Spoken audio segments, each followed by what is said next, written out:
이 시간을 쓰게 되었습니다. 예, 이거는 제가 한국에 있을 때에 회계동 범북교회의 찬양대를 지도할 때입니다. 아마 한국에 있을 적에 우리 회계동 범북교회 교인이 한 660여 명 정도 됐습니다. 그때에 우리 노원호 장로님께서 고문이셨는데요. 그때 한국에서는 처음으로 미래암 합창단을 조직한 후에 그 다음에는 우리가 서울 삼육민학교 여성합창단, 또 서울위생병원 여성합창단, 그 다음에 서대문구 합창단 등 여러 합창단을 지휘했던 생각이 나서 잠깐 사진을 띄웠습니다. 예, 우리 오늘 시편 33편 1절로 3절을 읽으면서 우리가 꼭 알아야 할 것들을 한번 생각해 보겠습니다. 시편 33편 1절로 3절에 보니까 너희 의인들아 여호와를 즐거워하라.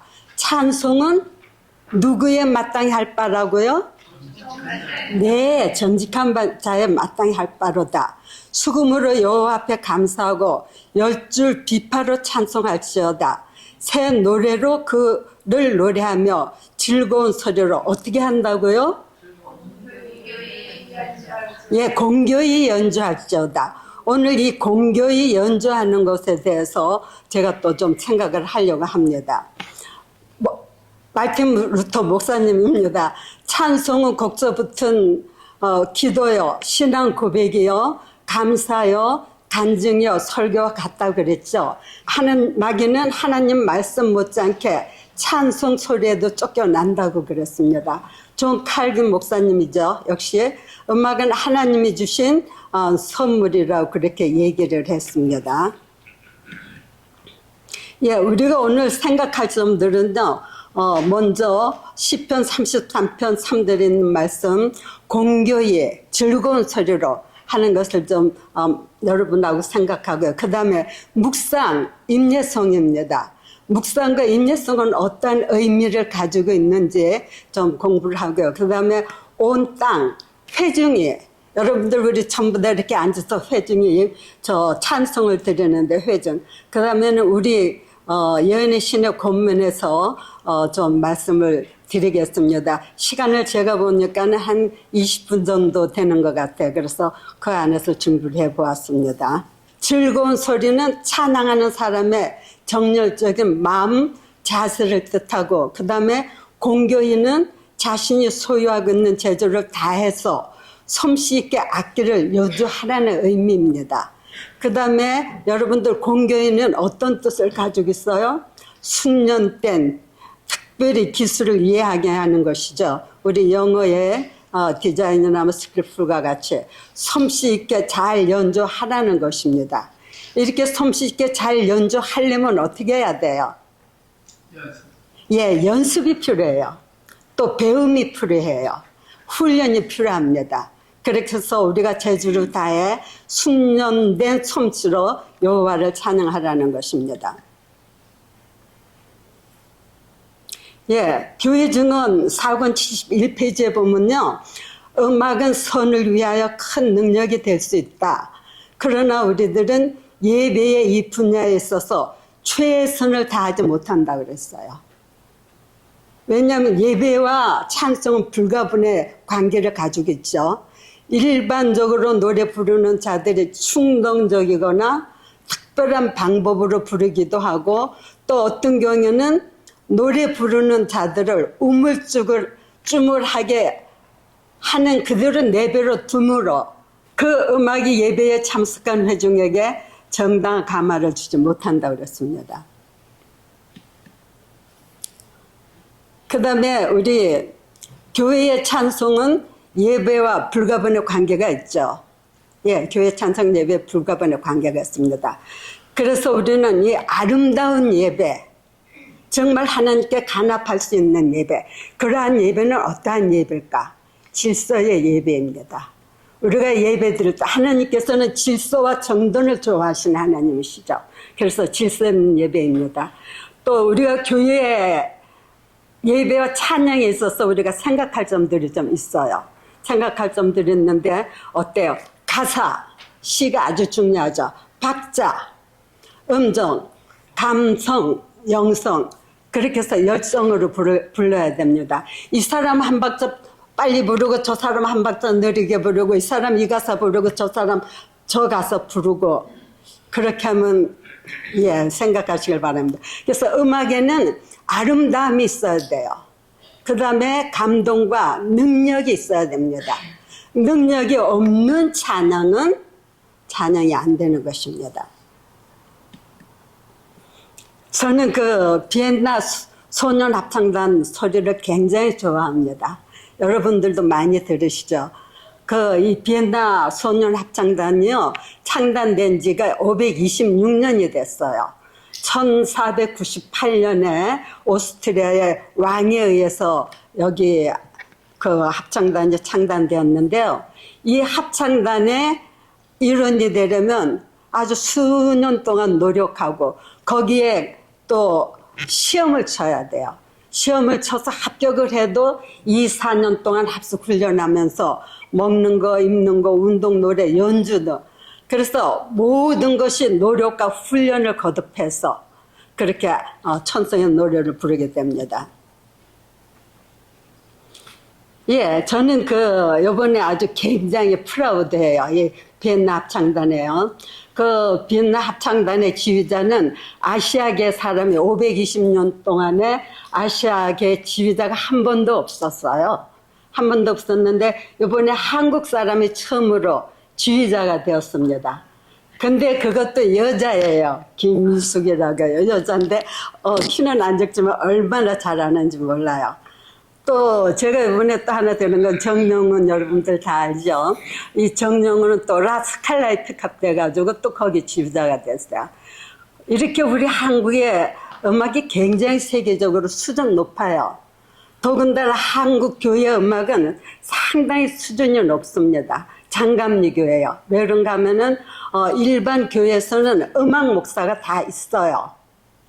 음악 목사가 있을 뿐 아니라 또 대개는 교수들이 전문직인 사람들이 25년 30년 제가 우리 이 LA에서도 한 교회 찬양대장 옛날에 저하고 같이 일하던 나성교회 정장로님이 있는데요. 아직도 찬양대장하고 있어요. 80이 넘었는데도요.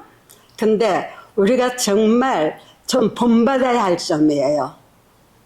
우리 음악 목사나 또 그 전문 분야에서 그렇게 해서 음악을 주관하는 것이 좋습니다. 그 다음에 이제 다음번에 임예송, 묵상기도에 대해서 좀 생각을 하겠어요. 여러분들 묵상기도하면 어떻게 해요?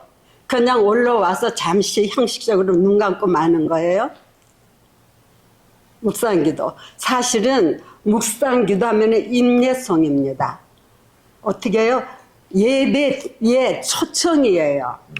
그래서 대개는 아주 관현악단이 드리거나 찬양대가 노래를 하거나 아니면 그것도 없으면 올간이나 피아노로 임예송을 하죠.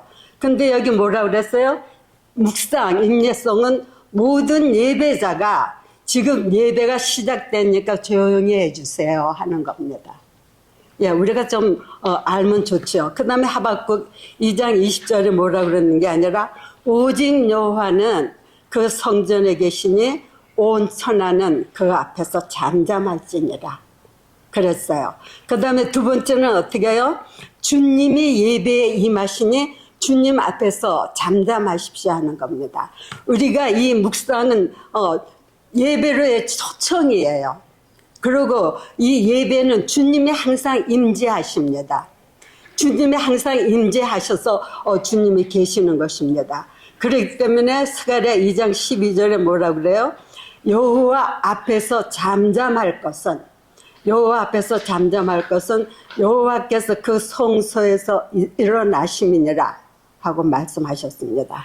그 다음에요, 우리가 묵상기도를 드릴 때 어떻게 해요? 하나님은 영이시니 영적으로 예배하십시오.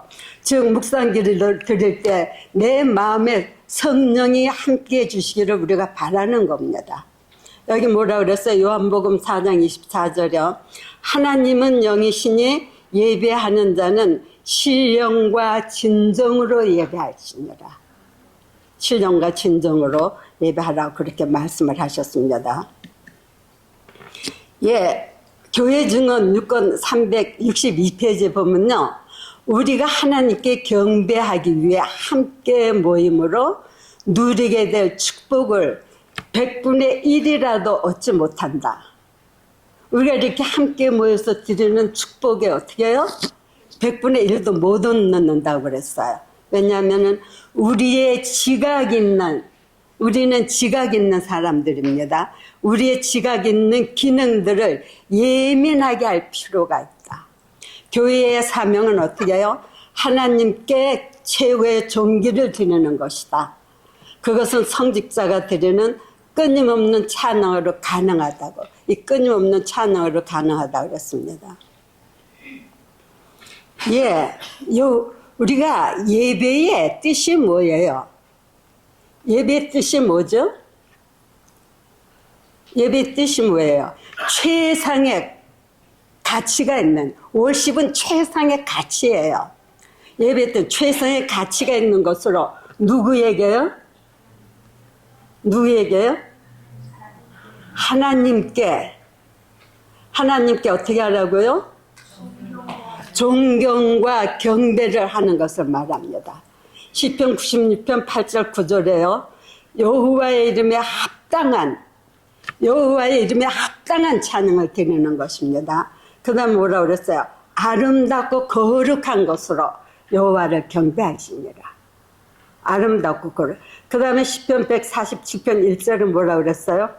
할렐루야. 우리 하나님께 찬양하며 선하시며 찬송하며 아름답고 마땅하도다. 우리가 마땅히 해야 할 바입니다. 예, 그 다음에 이제 우리가 회중 찬양에 대해서 좀 얘기를 하겠어요.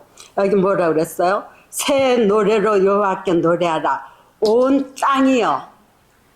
그저 몇 사람 앉은 사람이 이렇게 해서 하는 게 아니에요. 온 땅이여 여호와께 노래할지어다. 온 땅이 여호와께 노래하죠. 여러분들 여기 앉아서 하나님께 찬양 드릴 수 있는 게 큰 특권 아닙니까? 또 큰 은혜 아니에요? 예? 아멘이죠. 예, 우리가 이렇게 앉아서 하나님께 찬양 드릴 수 있는 거는 특권과 책임입니다. 그래서 우리가 찬양을 하면 찬양을 하는 사람 먼저 자신이 영향을 받아요. 먼저 자신이 영향을 받습니다. 그래서 어떻게 해요? 찬양을 하는 동안 위로와 평안을 느끼며 모든 고난과 시련으로 피곤했던 심신이 회복을 느끼게 되는 것입니다. 예, 여러분들 아까도 제가 말씀드렸지만 예배는 누구와 만나는 거예요? 하나님께서 그 백성과 만나는 것입니다. 여러분들 우리가 여기 오늘 올 적에 시간을 다투어서 또 피곤한 몸이지만 또 그 다음에 좀 하지만 어떻게 해요? 여기에 오는 것은 하나님과 함께 하기 위함입니다. 그래서 하나님은 말씀으로 우리에게 오시고 그 다음에 우리는 어떻게 해요? 찬양과 기도로 하나님께 나아가는 것입니다. 그렇고 그 다음에 우리는 예배를 통하여 하나님을 경외해야 합니다. 예배를 통해서. 그 다음에 예배의 향유는 그 대상이 누구세요? 예배의 대상이 누구세요? 하나님이십니다. 그리고 예배에서 찬송은 누구에게요? 하나님의 명령이며 예배자의 본분입니다. 저는 옛날에 가끔씩 어디 있을 때 대통령이 나오시니까 여러분들 전부 다 정장하고 아주 아름답게 하고 나오십시오. 그 다음에 노래도 미리 다 준비해가지고 그 자리를 마련합니다. 여러분들 우리 하나님께서 대통령보다 못하십니까? 저는 옛날에 그렇게 대통령 맞이할 때 그렇게 한 적이 몇 번 있습니다. 그래서 우리가 이 찬양 예배 본분이 무엇인지 우리가 오늘 좀 생각해 보시기를 바랍니다. 찬송은 믿음의 표현이며 감사와 기도와 경의와 각자의 소원이 표현되는 것입니다. 예, 그 다음에 우리가 오늘 이 바울의 가르침에서 좀, 공부를 하겠어요. 바울이 어디, 고린도, 골로새, 에베소서에 보낸 편지들에서 우리가 오늘 좀 가르침을 받겠습니다. 먼저 내면적으로, 마음으로 고린도전서, 그 다음에 어떻게, 누구에게? 하나님에게. 그 다음에 또 여기는 뭐가 있어야 돼? 찬양에는 말씀과 지혜로. 시가 있는 것입니다. 그래서 우리가 먼저 내면적인 거 한번 보겠습니다. 예, 마음으로 고린도전서 14장 15절에 내가 영으로 찬미하고 또 마음으로 찬미하리라. I will sing with my spirit, but I will also sing with my mind라고 그랬죠. 그래서 우리가 주님께서 주신 이 은혜에 마음속 깊이부터 찬양해야 되지 않겠습니까? 예. 그 다음에 누구에게? 우리의 찬양의 대상은 누구예요? 하나님이셔요. 우리 찬송의 대상이 사람이 아닙니다. 내가 그냥 불렀다 말았다 가사도 알았다 말았다 아닙니다. 여기 뭐라고 그랬어요? 신령한 노래를 부르며 마음으로 감사함으로 하나님을 찬양하고, 이 백성은 내가 누구를 위해서 지었다고요? 나를 위해서 지었는데 왜요? 예? 나의 찬송을 부르게 합니다. 그렇게 해서 지었었다고 하셨습니다.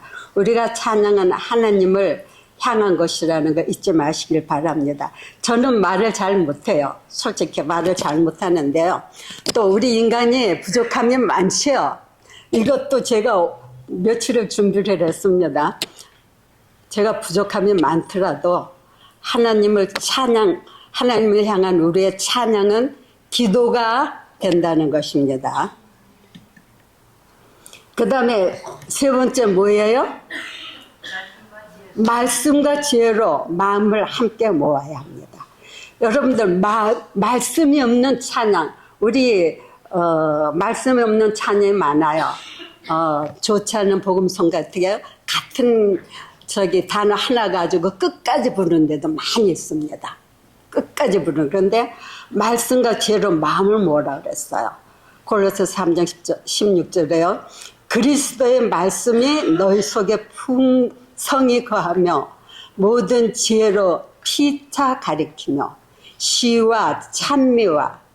네, 여러분들 우리가 이렇게 대중에 함께 찬양하는 것은 서로 간에 간증이 되는 것입니다.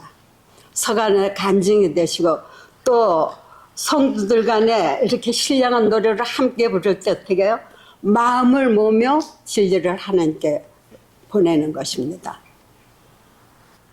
우리가 감사함으로 그 앞에 나가며 시로 그를 향하라고 그랬습니다.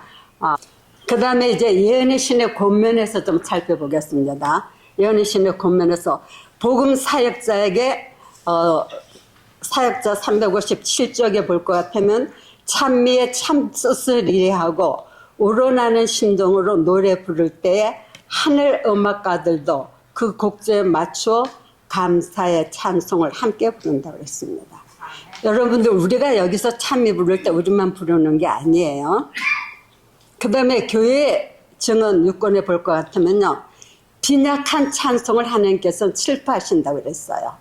이 땅에서 이루어지는 모든 성도의 집회마다 우리는 성도 수가 적으니까 이 집회는 하나님이 안 계실까요?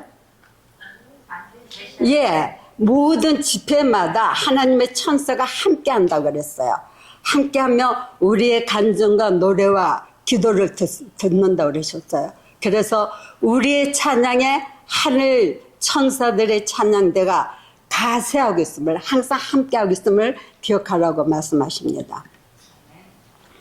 예, 전도법 180 쪽에 보면요, 찬미를 부를 때 우리 큰 소리를 한번 읽어보세요. 시작.